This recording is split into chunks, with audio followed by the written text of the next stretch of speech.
Hi, this is the Alt-Shift-X podcast, a monthly-ish podcast about stories. This is part 2 of an interview with Daniel Abraham and Ty Franck, the authors of The Expanse. This part is mostly about the later books of The Expanse, Persepolis Rising and Tiamat's Wrath. So if you haven't read those books, there are big spoilers here. Ty also drops a cheeky little spoiler about the upcoming final book, Leviathan Falls, right at the start, just a small one. So this is a really cool chat, and I hope you enjoy it. There is some abrupt editing in here because the interview was split into 2 parts. We're jumping right in with Ty talking about cosmic horror and Leviathan Falls. There is a plot point in book 9 of The Expanse, which we just finished, that there is a infection, and the vector of infection is that somebody is aware of you. That if somebody who is infected knows who you are and thinks about you, you are now infected. Ooh. And I think that is that same kind of thing, where it's the cosmic horror, the inability to escape. That just by existing, you become a target of this horror. Of whatever it is. That's one of the things that I love about the aliens in The Expanse is that they are so abstract and difficult to even pin down their nature. And one of the ways that I think you guys reflect that is that you don't have names for these aliens. Like, you haven't called them the Greeblies and the Gromflamites. You've got only these very abstract, indirect terms. You talk about, the protomolecule engineers, the protomolecule builders. You have this metaphor of the Romans and the Goths. You never quite pin down even, are these beings? Are these physical beings? Are they an abstract hive mind? These entities that live in the interdimensional gap between the ring gates or whatever. So, was that a deliberate choice to not give them a name in order to make them feel more sort of abstract and diffuse and unknown and scary? Yeah, absolutely is a deliberate choice. And yeah, there was no point at which naming them, Klingons or something would have felt right. Yeah, and think about it. If you were talking to an alien who had never heard of ants, describing ants and the social structure of ants and how they are, if an individual ant is one thing, but the hive of ants is a completely different thing. Imagine trying to explain that to somebody. Yeah. That's the thing is if something is truly alien at that level, a different kind of consciousness at that level, how would you explain that to someone? And the minute you pin it down to one thing, all of the mystery, all of the scale and scope of it just goes away. That's the problem with sci-fi, is the thing that it's not a problem with sci-fi. It is a problem to be avoided in sci-fi, I think, is that oftentimes the thing we think we're hungry for in sci-fi is the thing that destroys sci-fi. So it's like you read a book and there's like these mysterious aliens and you're like, ooh, I'd love to know all of the backstory of these mysterious aliens. And the minute that backstory is explained, they're just kind of lame. That's not just sci-fi. I mean, the problem with horror is always when the monster is revealed. Yeah. And you think, oh, it's a giant rat. Okay. When it's just the scratching in the walls, it's really evocative. And when it's just a giant rat, it's not that cool. Yeah. It's funny for me because, like, my job as Alt-Shift-X is to explain mysteries. My job is to say it's the rat. And so the trouble for me is finding, there are some kinds of mysteries that when there's an answer, it's actually like, oh my God, that's awesome. That adds value. That actually means something. There's actually a meaning behind this mystery. But there's a different kind of mystery that's like the rat in the walls, where there is no value to me explaining, what Cthulhu is. And there's no value in me explaining like certain intangible mysteries. So sometimes when people say, oh, there should be an Alt-Shift-X video about this topic, I'm like, no, they shouldn't. It would be terrible. It would not improve your enjoyment of anything. Well, and that's actually, I think, a really, and I'm not sucking up here. It's going to sound like it. But that's a really mature and thoughtful attitude toward criticism. I mean, one of the things that I think is really interesting right now is that we're in this age of kind of universal amateur critics. Everybody's expected to write a review online and leave a review and think about how to criticize something and how to, the good and bad points and kind of take off their reader's hat and put on their critic's hat and approach art not from a place of enjoyment, but from a place of judgment. And I think in general, it's a bad idea. Having a critic who's really clear that the job is to make the art deeper, make the experience of engaging with it better for the audience. That's not as common as I would have hoped. And on a semi-related note, actually, just sort of jumping way into Persepolis Rising, but I like how you touched on internet surveillance in Persepolis Rising, because, like, spoilers, but the Rosie crew are suddenly fugitives, and they are running this terroristic secret underground insurrection against the Laconians. And the Laconians are trying to find them, and one of the ways that they do that, there's this paranoia where Alex talks about, I'm pretty sure the Laconians will be flagging any search history on the internet that might identify me. And so Alex is like, if I watch my favorite obscure Martian noir films, will the Laconian algorithms identify me and find me? So, were you guys drawing from, real world issues of surveillance and privacy and the internet to write that stuff? How did that play out? No, that kind of comes from a story I heard. I don't know if this is true, but I think it is. I believe it. Of the search algorithms at Google being able to recognize somebody by their writing style. You fit in a few pages and they'll tell you who wrote it. As with so many things in the Expanse, by the time we write it and publish it, it's kind of happened. The idea of, I like, if you know that I like Kieslowski films and, Twizzlers and a particular kind of bottled water, you can figure out which buying history is mine. You can figure out from that where I live. That's the world we live in. Yeah. It did strike me as, like, forgivable, but, like, probably one of the most unrealistic parts of the Expanse is that the Laconians don't instantly find the Rosie crew and the underground in Medina under Laconian rule, because, like, you would think that, facial recognition and that kind of, like, technology to find people, like, if you really wanted to be ultra realistic about it, I imagine you'd have to, like, get plastic surgery for the Rosie crew in the underground and, like... No, there's another way to do it, though.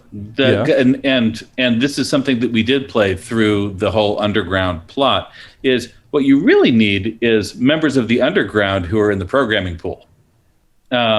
You can facial surgery, doing that stuff, that's trying to change the key. What you want is somebody who can mess with the lock. Yeah, cool. We were talking before about, like, the vividness of the world building and it existing as a sort of fully realized world in your head. I get a really strong sense of sort of logical systems in the world of the Expanse. Like, I love, and spoilers for later books, I love that Laconia, the Empire of Laconia, partly arises out of what's sort of a logistical problem of having a whole bunch of surplus military hardware lying around on Mars. Because the Martian society collapses, it leaves behind a bunch of guns, and so Laconia is kind of partly a logical consequence of that. And then, like, in Persepolis Rising, you've got, like, Naomi and the underground sending out messages, and in Tiamat's Wrath, sending out messages by sending out little messages in bottles, by getting a missile, flying it out in an algorithmic random direction, transmitting from that location. and the shell game, where Naomi hides from the Laconians within other ships and dissembles her own space, puts it into the supply of the other ships. All these very sort of logical, logistical processes give a lot of like vividness and immersion to the world, I think. Is that some of your influence, Ty, in terms of those logical processes informing the function of the world? Well, I mean, Daniel came up with a lot of this stuff too, so it's not just me. You know, when we talked about the shell game that Naomi is playing, a lot of the detail of that came from Daniel's writing. He was writing the Naomi stuff there. So it's not, if this is not just me, but things like the collapse of the Martian government and the surplus military stuff becoming the seeds of Laconia. I read a lot, and I'm fascinated by why one thing turns into another thing. That's like, if you give me a book, and it doesn't even matter what the one thing is and the other thing is, if it's a book about how this turned into that, I'm always fascinated by it. And quite a few years back, I read a book called The Gun. I don't know if you're familiar with that, but it's about the process that led to the development of the AK-47. And as part of that, it is a description of, it's a analysis of how the AK-47 became the most ubiquitous firearm on the planet. Which is a good question. Like, why are there so many AK-47s? And why are they everywhere? Why is every country on earth have a jillion AK-47s? And he does a deep dive on that. And one of the things that he talks about is how in a planned economy like the USSR was, what the AK-47s are going to be used for is irrelevant. That factory number 10 makes AK-47s. Their quota is they make 50,000 AK-47s a month. And that's a directive from the government. And so factory 10 makes 50,000 AK-47s a month, irrespective of whether anybody wants them or not. And you had all these generals in various places in the USSR who had these giant warehouses filled with AK-47s, like hundreds of thousands of AK-47s that they didn't need, that were just being shipped out to them on rail cars every month that they had no use for. So they were just warehousing these things, and millions of rounds of ammunition just showing up in crates that they had no use for. So they were just warehousing. Then the USSR collapses. And suddenly you have all these generals in, like, you know, these USSR client states, basically, that they used to have a good life. They were being paid well by the Soviet Union. And now suddenly their paychecks are bouncing because the Soviet Union has collapsed. So you've got a guy who's got an expensive lifestyle. His paycheck is bouncing. What does he have? He's got a warehouse with 10 million AK-47s in it that nobody cares about. And suddenly you understand why you can buy an AK-47 for $15 in the bazaar in Somalia. Because those for the guy who's selling those AK-47s, they cost nothing. They were $0 cost. And in the course of a few years, you wind up with the AK-47 is the most ubiquitous firearm on the planet. You can buy them for $10 in a lot of third world countries because the people who are selling them at pure profit. That's a fascinating story to me. And so you look at a country, you know, a place like Mars, which has all this super high-tech military hardware. The state collapses. You've got admirals who went from having, you know, good paychecks to not having any paycheck at all. And somebody comes along and goes, if you pretended that frigate blew up and give it to me, I will give you $10 million for it. That admiral's like, that seems fucking great. I would love to have $10 million, and I don't need that frigate, and I don't know when my next paycheck is coming from. Like, that seems really obvious to me, and it has a lot of precedent in the real world, and so that's where a lot of that stuff comes from. And to kind of support Ty and to give him a little more credit that he's taken there, the aesthetic of the Expanse is something that Ty absolutely said. That sense of logistics, that sense of things being grounded, that sense of things being realistic was something that I came into. It was already there when I showed up. And that makes it very easy to think in that. So, the details of the shell game that I came up with the details, but the aesthetic of it was already there. Cool. Yeah. Yeah, no, and I love that. Yeah, I love that story of the AK-47s and stuff, and its relation to Mars, because that story is so much more interesting to me than if, Duarte was this really just bad dude who convinced a lot of other bad dudes to join him by making cool speeches. The fact that it arises from like political and logistical and economic forces makes it feel so much more real. But like, also speaking of like, Soviets and stuff, there's a lot of historical references in The Expanse, and almost all the references are made by the bad guys. You got Dresden talking about Genghis Khan to justify his atrocities. You got Murtry talking about the American frontier. Sauveterre talks about Xerxes in the TV show. Marco talks about Afghanistan and Alexander the Great. Why is it always the bad guys who take inspiration from history? Have you seen history? Yeah. This is probably the reason why I'm not a conservative, but I find the argument that we used to do it this way in the past, therefore that's why we should do it. I find that a deeply suspicious argument. And the minute somebody starts using the past to argue why something should be done a certain way now, I'm immediately suspicious of their motives. And I think that's probably why a lot of bad guys reach to the past, because I that's an argument that I find as a problematic argument. Well, and our good guys are the ones who are saying, if you look at the past, it was sort of terrible. Maybe we should try something else. Yeah. Yeah. And so you have somebody saying, well, Genghis Khan killed X number of people to make his empire, so therefore I'm okay. And somebody else going, maybe we shouldn't be killing so many people to make an empire. Like the fact that Genghis Khan did that doesn't mean it's right for now. The people who look at the past with suspicion and look at the past as a thing that we should try to transcend, those feel like good guys to me.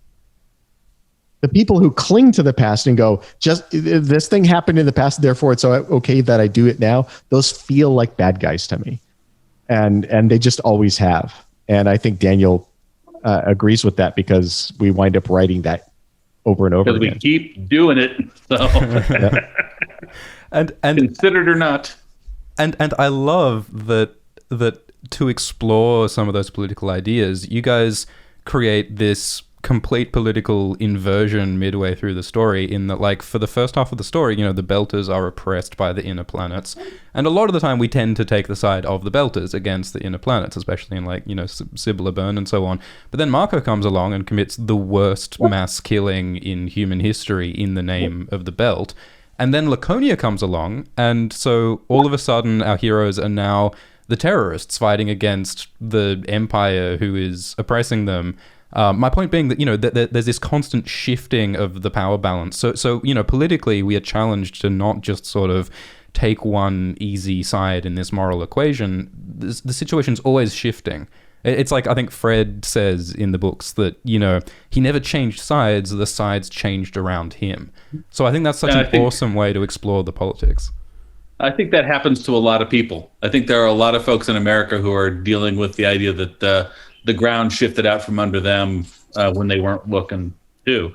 But part of the thing, I think part of the aesthetic in The Expanse that I really like and that I'm pleased we kept was the sense that there's not a right answer. If as soon as you say this is how it should be done by God, then the flaws in it start showing up. We don't talk a lot about the beginning of Persepolis. I mean, the beginning of the first few chapters of Persepolis are some of my favorites, because the good guys have won. We've got the transport union. It's had 30 years of peace, and Holden is bucking it because it's not fair. It's not right. It's not just. And then Laconia comes and kicks the table over. But before that happens, he's breaking the rules because the good guys don't stay good when they're in power. Even the ones we wind up siding with later on. I mean, it's just that complexity is so important.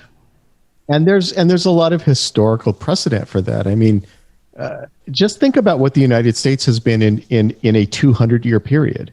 Within 200 years, the United States has gone from an oppressed colony, an oppressed client state of an imperial power, to revolutionaries that threw off that power, to going through a vicious civil war over an economic and civil rights argument, to a isolationist state,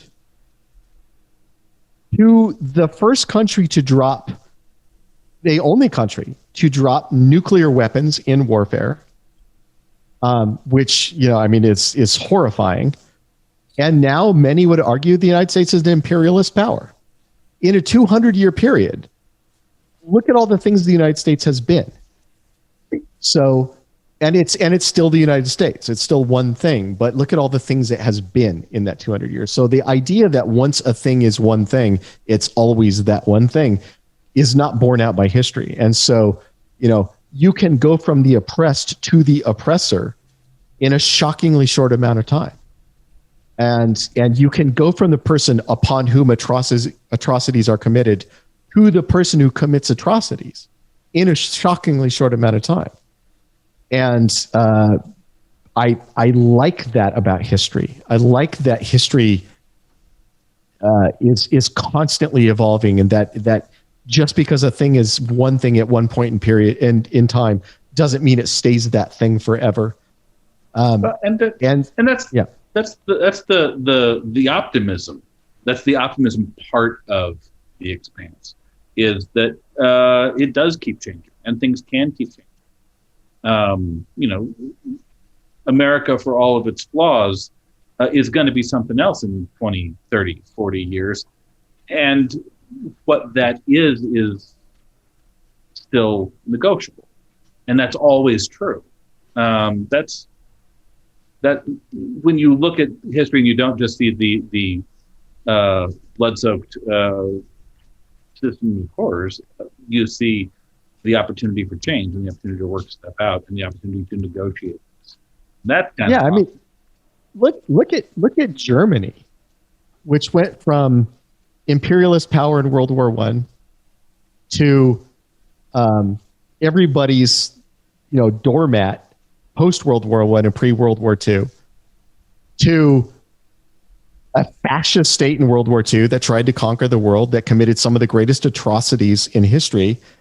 And now Germany is the thing holding Europe together. I mean, Germany is the state that is allowing Europe to survive all the economic fluctuation going on there. Germany is sort of like become the hero of the European Union. I mean, look how fast that happened. And it's still Germany. And if you go to Germany, the people there are the same. And I've been to Germany, and they're lovely people. And some of them are the children of people who are Nazis. And now they're the people who are holding the European Union together. Look how fast that is. I find that fascinating, how quickly those things happen. And that's what epic fiction is, and that's what history is, and that's what you guys are doing with the Expanse, right? I mean, the 30-year gap that you have between Babylon's Ashes and Persepolis Rising, that gives it that epic scope. Getting to see the rise and the fall of an empire is so fucking cool. And also, to speak about the 30-year gap, I mean, I love to just take a jab at our mutual acquaintance George Martin. He failed to pull off a 5-year gap. You guys did 30. Do you guys ever make fun of him for that? No. I don't make fun of George, because the reality is George could crush Daniel and I with a gentle wave of his hand. So we don't fuck with George. But I mean, I think it depends on what matters to you. So George creates these characters. I think George may be one of the best writers at creating characters working in genre fiction, at least of my generation. There's a reason people fall in love with Game of Thrones. Tyrion is so richly realized. Jon Snow is so richly realized. All these people are so incredibly richly realized that we fall in love with them. We can't help it. And that's what George's superpower is. He's amazing at it. There's a downside to every superpower. Superman has kryptonite. Everybody has something, right? And the downside to George's incredible attention to detail and characterization is he can't just go away from them. And so every book, he has to sort of revisit this incredibly rich cast of characters he's created. He has to go touch base with all of them because to him, they're all very real and he has to know what they're up to. I don't think George has it in him to just jump ahead 10 years and not tell you. Yeah, and not tell you what happened to those people in that 10 years. He just doesn't have it in him. Part of that is he's the best at the thing that he does, and part of it is that being able to jump ahead is his kryptonite. And I can't blame him for that. He's obviously one of the most successful writers on Earth. So whatever he's doing works. But for Daniel and I, we looked at what the things that could happen in that 30 years, and we were bored talking about them. So we're like, if we're bored talking about this, anybody reading about this is going to be bored. So let's just not write that. Yeah, is it true that The Expanse is 9 books, but you guys originally planned 12 books, and the 3 books that you cut were 3 books set during the 30-year gap? Is that true? Yes. That's so cool. So you had these whole other series of adventures that the Rosie crew were up to, but decided, not. It would have been boring as shit. Fatty and lame. So no. Yeah. And honest to God, the part where you have the 1.5 million word version, and that's the compact version. That's enough. That's good. We're solid. 9 books is an intimidatingly long series already. You want to keep some accessibility, maybe. It was so Daniel and I are both huge fans of Elmore Leonard. And one of the things, I'm paraphrasing, but one of the things he said was he tries to think of all the parts in his books that people will skim past and not write those parts. We both strongly believe in that philosophy of writing. Like, jump ahead to the part that everybody's going to be bored by and just don't write that. I think Borges said something about, why write an entire novel when I can just write a short story describing the novel and it's cooler and more interesting. And he wrote a lot of reviews of novels that don't exist. Yeah. So. He's awesome. So there's a few... So there's this 30-year gap, and then there are these references throughout the later books, just sort of mentioning just broad brushstrokes about what happened during the 30 years. There are these terms like the starving years, where Earth was devastated, and there were all these horrible times after its devastation. And there are also little mentions of the adventures that the Rosie crew had. Like, Naomi at one point lists some of their adventures, and she mentions that time on Moraeus when Holden went into the cliffs so that we wouldn't run out of water. And that's this little tantalizing mention of an adventure they had that we aren't privy to. It reminds me of in A New Hope when Obi-Wan says, the Clone Wars really were a crazy thing. It's this really evocative offhand mention. But I wonder if you'll ever, like Star Wars, go back and flesh out and tell the story of some of the things that happened in that 30-year gap. Maybe you won't write 3 novels about it, but could we ever get some exploration of what went on there? Because there was 3 decades of adventures with the Rosie crew, which I'm sure people would love to hear. Because Obi-Wan mentioning the Clone Wars in New Hope is so much more interesting than the movie we got about the Clone Wars. Yeah. I think that this obsessive need to fill in every detail is not good. I think it leads to bad storytelling. It's okay that Naomi can mention a thing, and that's evocative. If you wrote a book about that thing, it would be so much less interesting. It's the giant rat of Sumatra. It's a world building tool. Loose threads are a world building tool. They give it a sense of scope. If you tie off all the loose ends, you sacrifice that sense of scope. Yeah, you want to avoid that impulse of the sorts of people who write wikis where every proper noun needs to be a link to an article describing every goddamn thing about Moraes and the cliffs and the water. Yeah, I love the evocative ambiguity. But at the same time, there's a lot of characters who I wonder if we might get some sort of resolution to what happened to them in the 30-year gap. Like Avasarala, fucking awesome when Avasarala comes back on the other side of the 30-year gap. Like 30 years later, I'm like, oh no, is Avasarala dead? But she has one last swan song to have one last impact on the story before she devastatingly dies in Tiamat's wrath. But there are lots of other important characters that I wonder what happened to them during the 30-year gap, like Prax, Anna and her family, Anderson Dawes we haven't heard from in a long time. Can we expect to hear from any of those characters in the final book? You can expect anything you want. Yeah.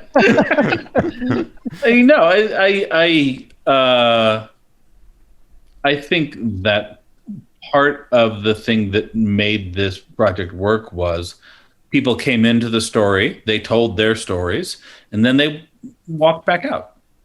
I have the perfect description of that, Daniel. So Daniel and I are both a big fan of a movie, Eastern Promises. Have you seen Eastern Promises? No. Oh, it's a beautiful movie. It's Viggo Mortensen. It's directed by David Cronenberg. Ooh. It's a beautiful movie. Aragorn and Cronenberg. Yeah. So the main character, there's two main characters, one of whom is a guy in the Russian mafia, played by Viggo Mortensen. And the other one is a nurse who is trying to figure out who the mother of this lost baby is.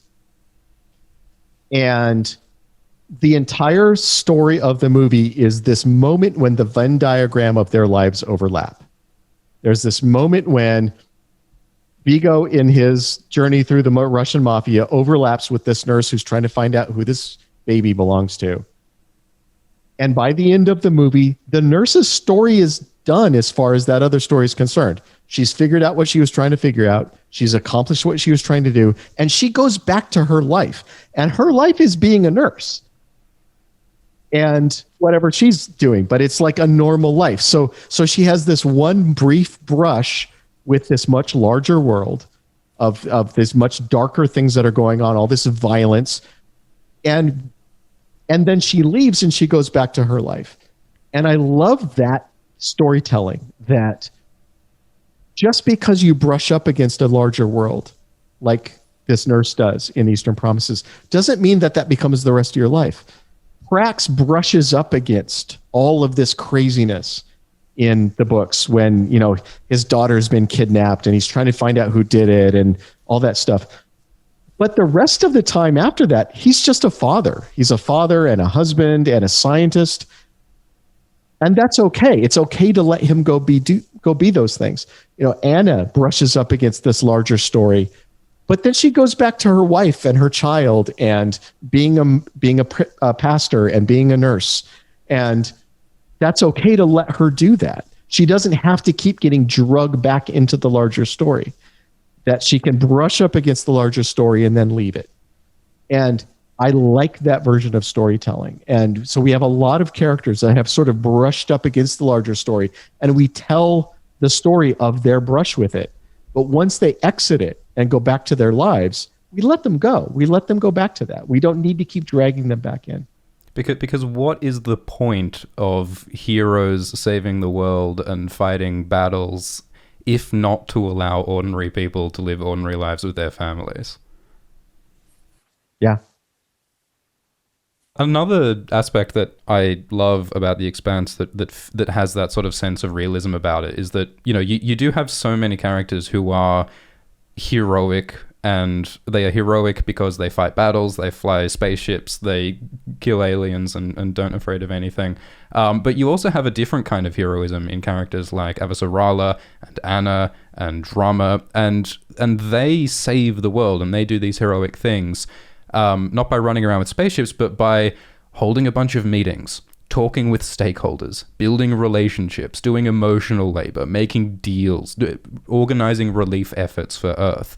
And they talk so much about, this is exhausting, This feels futile. I'm so stressed. My relationships are suffering. This really sucks. But that unsexy, thankless, grinding work rings so true to me as the kind of work that is what makes the world better.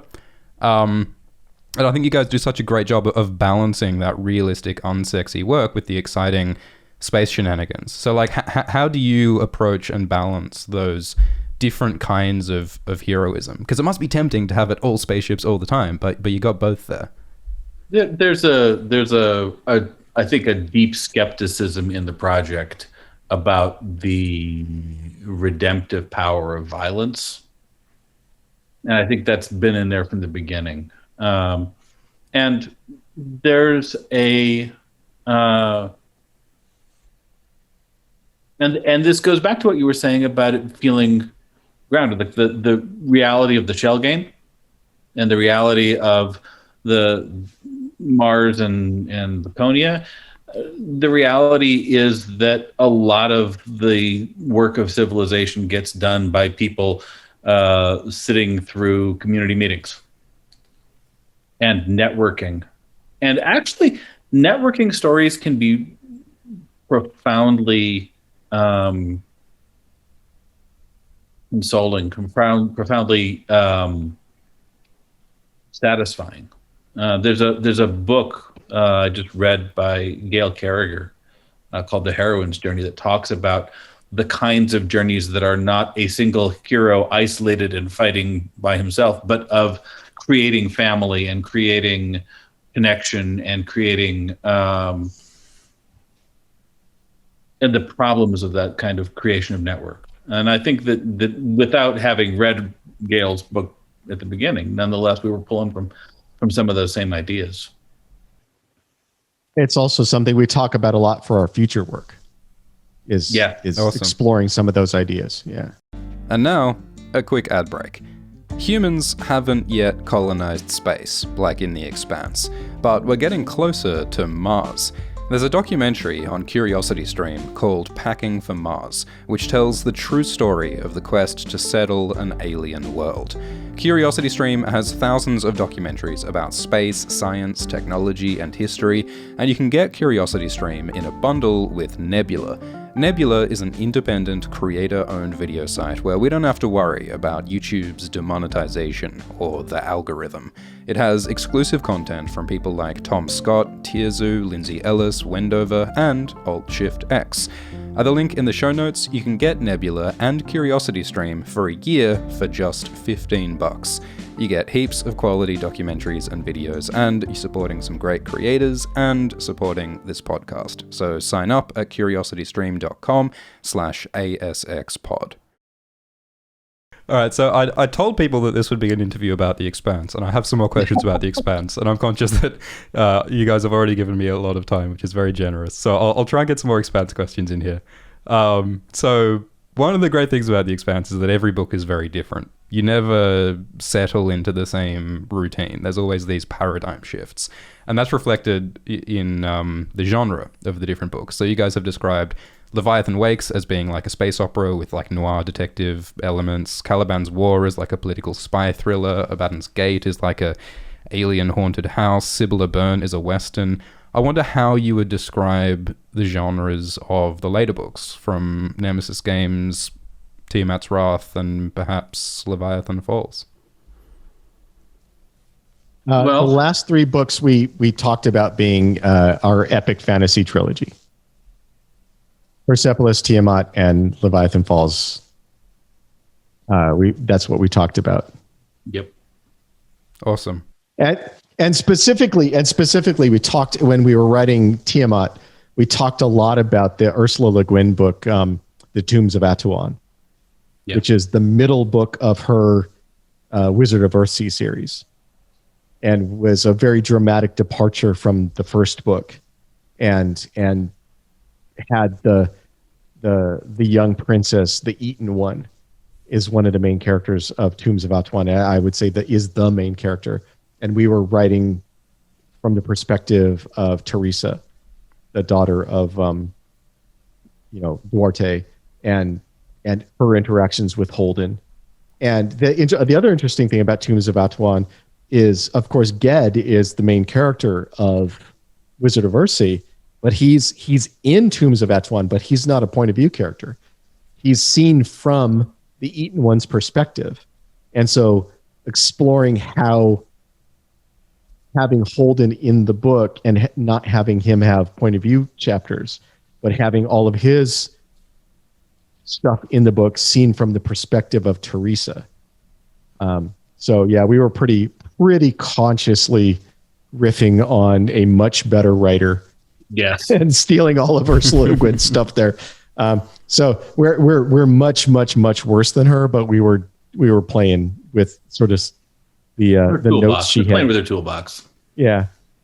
Yeah, that is one of the coolest tools that the Expanse uses, is these dramatic shifts in perspective. And Holden, as a non-POV character trapped on Laconia, is so fascinating. But one of the other really cool elements in Tiamat's Wrath is what you do with Amos. And like, spoilers, ultimate spoiler warning, but you know, what was the conversation like when you guys were like, okay, we've got Amos, he's a mechanic on a ship, he's morally, psychologically compromised, he relies on other people for his decision making.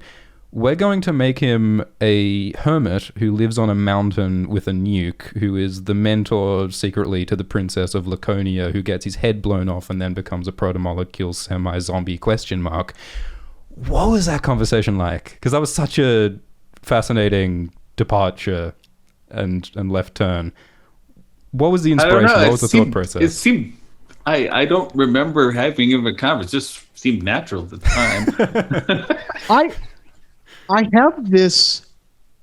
So there's a genre of story that I have a great affection for, and I always did from the time I was a young kid, and that is the princess or the young naive character who befriends the monster, and sort of the monster becomes their protector. I've always. I think when I was a little kid, I wanted a monster to be my protector. And so every time I read a story where the little kid befriends the monster and the monster looks out for the little kid, that really spoke to me on an emotional level. And so the idea of Teresa going and visiting the monster who lives under the mountain, the troll who lives under the mountain, and that troll is Amos, because he is a monster. But he's a monster who would never hurt a young girl. So he's the perfect monster for her, right? There's just something very emotionally satisfying about that kind of story to me. And the arc that, you know, of what he goes through with the head getting shot off and the proto-molecules on the ? We've been setting that up for years. Yeah. We've been getting that lined up to make that play since at least Strange Dogs. Yeah. But looping back to Tiamat's Wrath again, like Amos, you know, I loved the Amos storyline in Tiamat's Wrath. And, you know, there's this fantastic climactic moment for his character when, you know, at the end of the story, like they say that, like you know, it's mentioned that, oh, where's Amos? Where's Amos gone? They say, oh, well, because we sent Amos to Laconia with a pocket nuke to blow it up. On a solo mission behind enemy lines to explode the capital of the enemy. And if it was any other character, I'd be like, really? But since it's Amos Burden, I'm like, yes, he is the man for that job. I love that. But then, you know, at the end of the book, after they all rescue, they reunite the Rosie crew and they ask Amos, we sent you here with a nuke. Why didn't you blow up Laconia? And Amos just says, well, I thought it might have been the wrong call. I didn't want to kill this girl. I didn't want to kill these people. And again, if it was any other character, that would just be whatever. Like, of course you don't want to kill people, but it's Amos Burden. And the fact that Amos made an independent moral decision and chose mercy, such a breakthrough for him, because he always used to follow Naomi's judgment, and then he slowly became a mentor to Clarissa, and now he's become someone who makes his own judgments. But he's also a zombie. But at the same time, then you've got Holden sort of going through the opposite transformation, because Holden used to be a moral absolutist who never wanted to kill, but he gradually makes more and more moral compromises until in Tiamat's Wrath, we learn that he suggested to Cortazar that he should kill Teresa as a strategic, sneaky decision to separate Cortazar from Duarte. So we see Holden making a very uncharacteristically sneaky, immoral play. Dark. Very dark. So, you know, so what are you guys doing here in terms of, you know, those character trajectories in terms of breaking down Holden's moral idealism in some ways, at the same time as raising Amos up towards a more moral perspective. I don't know that we changed Amos at all there. Amos has been the guy who wouldn't kill a kid from day one. That's always who he's been. And when he met Teresa and she befriended him, from that moment on, he wasn't going to set that nuke off, because setting the nuke off kills Teresa, and she's his friend, and he's going to protect her. That feels like exactly the same Amos from book one to me. I don't know if you disagree, Daniel, but he hasn't changed at all. That's just who he is. He's the guy who's not going to kill the kid, right? I think Holden is the more intentional shift. Yeah.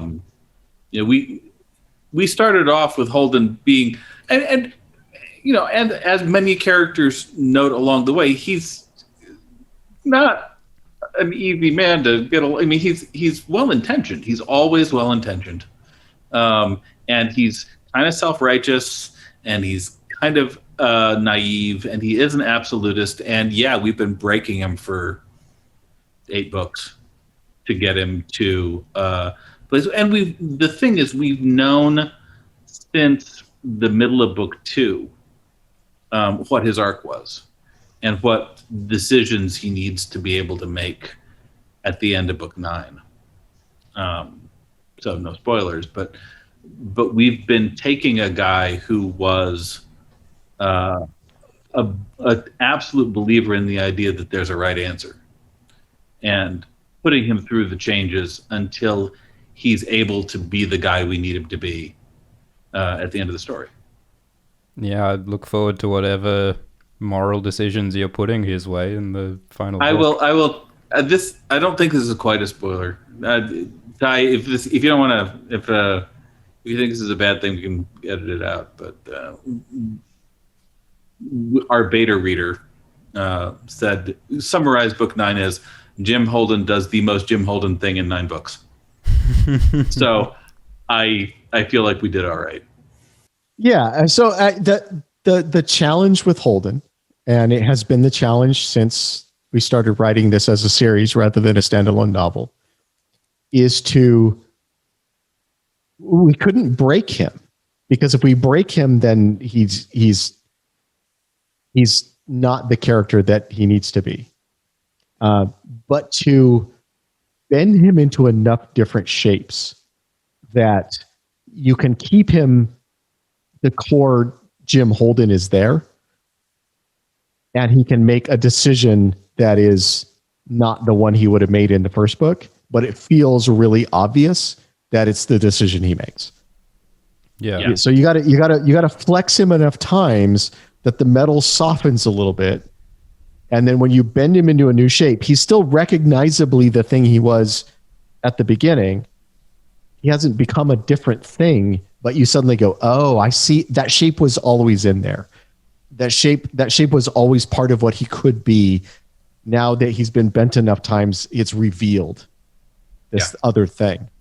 And that's tricky to do. I mean, having a book character whose character arc is drug out across 9 books. I don't know how many people have done that before. Obviously somebody like, Robert Jordan, like Wheel of Time, that kind of stuff. But in sci-fi, I'm not sure I've seen a lot of that. Well, and when you have a really long character story, a lot of times it winds up being a flat character. Sherlock Holmes has, gazillions of stories. He's always the same guy. Nero Wolfe, first book, last book, same Nero Wolfe. Holden has an arc. Holden has to change. And I think Holden changes a lot without ever not being, without ever having him do something that doesn't seem like Jim Holden thing. Yeah. Yeah, and that's the trick to character storytelling is creating change, but taking you along every step of that journey, so every change feels real, and we're taking along with it without it being so sudden and abrupt that it feels like there's a discontinuity there. Yep. My favorite thing in Tiamat that we accomplished is having Amos feel safe and having Holden feel dangerous. Yeah. From Teresa's perspective, Amos is safe and comforting, and Holden is dangerous and scary and chaotic. And having them both be exactly the same characters that they were, and having believably this 13-year-old girl looks at both of them and sees these other versions of them. I think that's a lot of fun. Yeah, and Holden is scary when he's the dancing bear, and for the first time in our lives, we are looking at Holden and not knowing what he's thinking, not knowing what Holden's up to. But we know what Holden's capable of. We know that he's done these crazy disruptive things, but for the first time, he's not telling us what he's up to. And it's almost like we're put in the shoes of all these other political players in the system who, for the rest of the story, have had to live with the reality that James Holden might do something crazy and disruptive at any moment. And for the first time, we are in their shoes because we don't know what the fuck it is. We don't know what he's going to do. So yeah, I love that.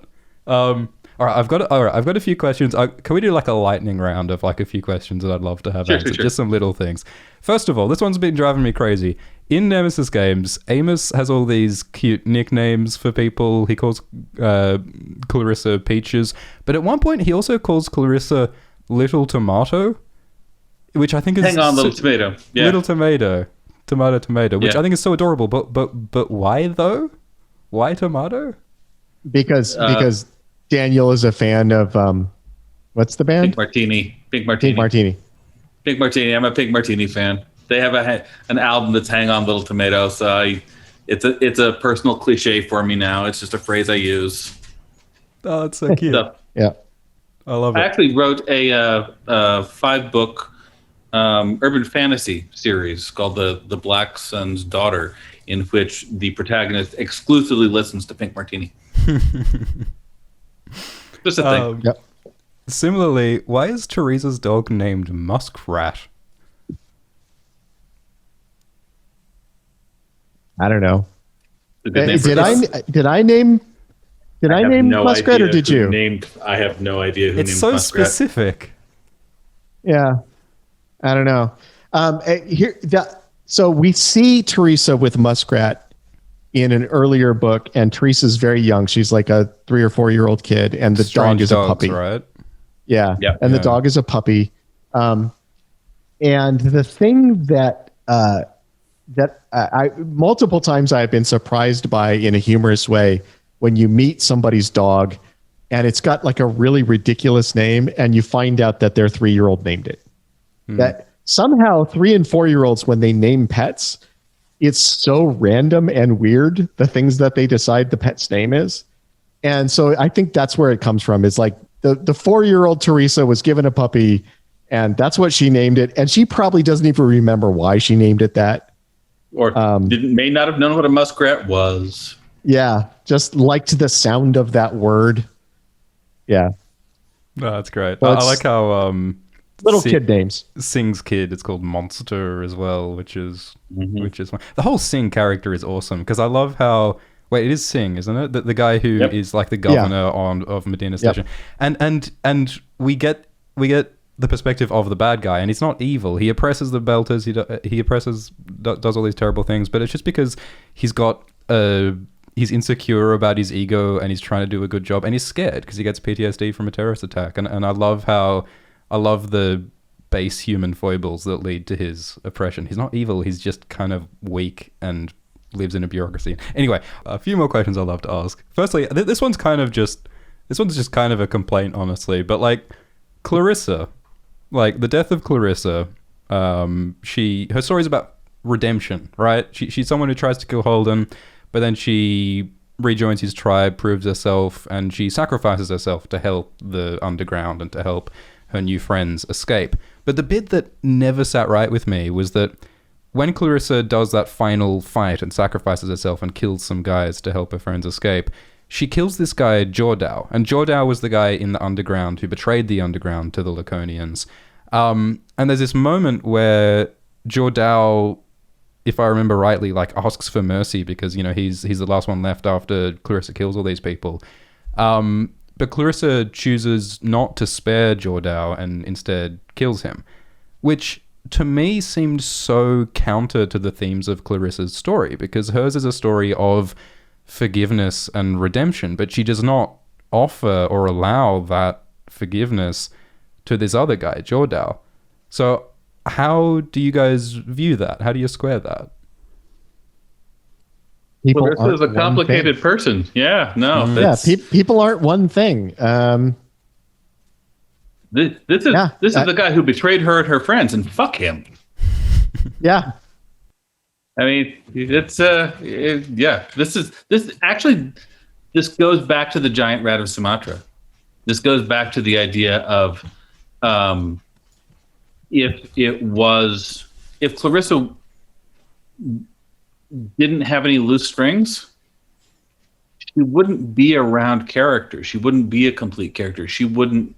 You ever see The Lookout? There's a movie called The Lookout. You should. It's really brilliant at having characters who you think you understand what they are, and then there's that one detail that makes them pop, makes them not sit easy. And yeah, I don't think we discussed at any point the idea of her saving or letting him live because she's all about redemption and peace and love and shit. They're killing a bunch of guys. And I absolutely think she did that because that's what she did. I guess the ethos of The Expanse in a lot of ways is just about human imperfection, and it's sort of true to that for Clarissa to, you know, not magically become a perfect, heroic, merciful person, but to retain her flaws. Well, and also, all of those other guys that she killed, they all had moms. Mm. I mean, you know, why are you singling Jordao out just because? Just because you know his name? Because I know his name. Because you guys are writers who humanized a person, and then I got upset when he got hurt. So you're doing your jobs correctly, I guess. Well, and I think that is incredibly human. I mean, I'm sort of, I guess, famously online, I'm known for arguing very strongly in favor of progressive things, and you know, one of those would be no death penalty, and you know, that we should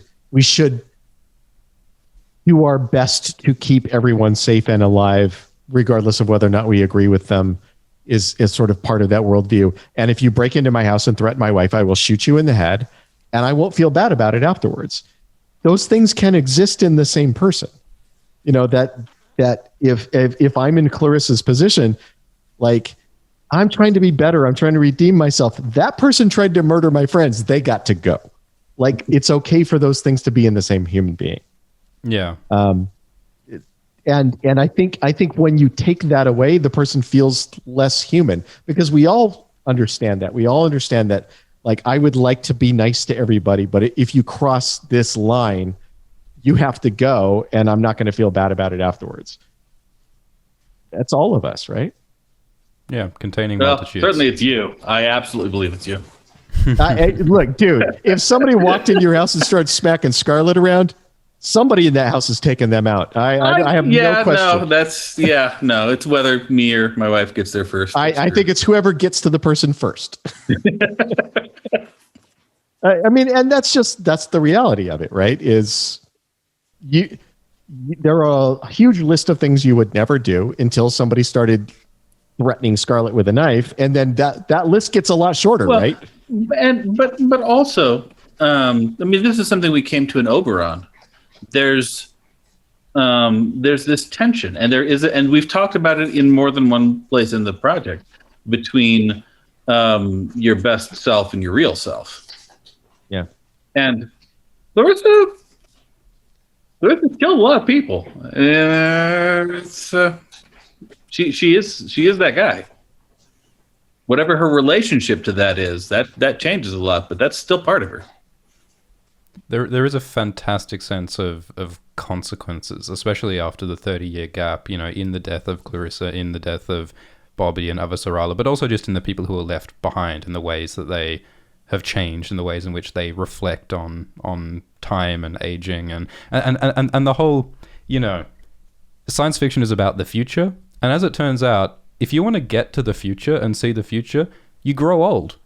If you want to see 30 years in the future, you have to live through 30 years. And so there's so much reflection in the later books about growing old, and about reflecting on change and loss and growth. I wonder if your own lives and having kids and growing older has informed how you've written some of these characters. Because the other thing, I love that you've got like people running around kicking ass in space who aren't 21 years old.